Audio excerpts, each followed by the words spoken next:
तो कलकाल के दोषों की और चर्चा की जा रही है। कहा जा रहा कलयुग में धन ही सबके लिए प्रमुख हो जाएगा। धन की वजह से भाई छूटेगा, धन की वजह से परिवार छूटेगा, माता पिता से संतान बहुत दूर चली जाएगी धन के लिए। तो कलयुग में बेईमान लोग होंगे, हर भाई चाहेगा कि भाई को ना मिले सब मुझे मिल जाए। यदि एक पुत्र को छोड़ करके दूसरे पुत्र को ज्यादा दे दिया तो जिसको कम मिला है वही माता पिता की हत्या कर देगा, ऐसा वर्णन है। कलयुग में भाई भाई के हाथों से मारे जाएंगे। कलयुग में भतीजा चाचा की हत्या और चाचा भतीजे को जहर दे के मार डालेगा। कलयुग का भारी दोष वर्णन किया गया। शरीर कांपता है इनको सुनकर। कलयुग में 5 साल की बच्ची को औलाद होगी। कितना बड़ा दोष बताया गया। मनुष्य धर्म और अधर्म के विवेक को खो देगा, वो अधर्म को भी धर्म मान बैठेगा। कि कलयुग की ऐसी स्थिति होगी। लिखा है प्रडष्ट चेतना मर्ता मुक्त केसा विचूलिना 19 वर्षा से प्रयासंत नरा सदा। कहा गया है कलयुग में सन्यास में माताओं की संख्या बहुत दिखाई देगी।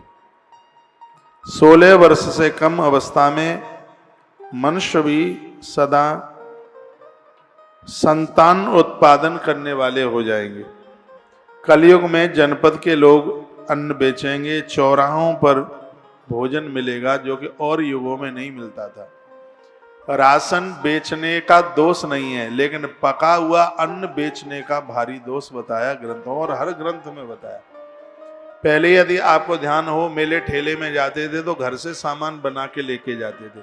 मीठी पूड़ी, नमकीन पूड़ी,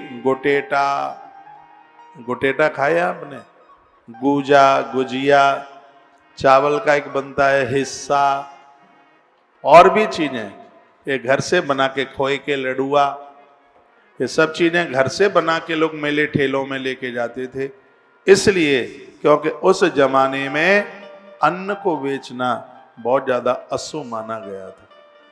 आज भी ऐसे बड़े संभ्रांत लोग हैं जो अन्न बेचने वाला होटल नहीं खोलते।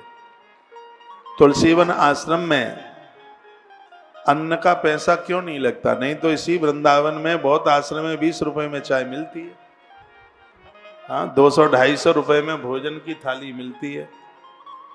इस दुनिया में मेरे न रहने के बाद भी तुलसीवन आश्रम में कभी भी अन्न पैसों से नहीं बेचा जाएगा। हाँ, लोगों को भोजन कराने के लिए ये थाली वाला सिस्टम 100 रुपए का, 150 रुपए का, 500 रुपए का, और ये ग्रंथों में जो लिखा है उसके ऊपर हम लोग खड़े होकर उतरने का। यदि यहां भी 150-200 रुपया थाली का लगता तो ये श्लोक छोड़ के मैं आगे निकल जाता, इसको बोल ही नहीं पाता कि कलयुग में अन्न बेचना कितना अशुभ है।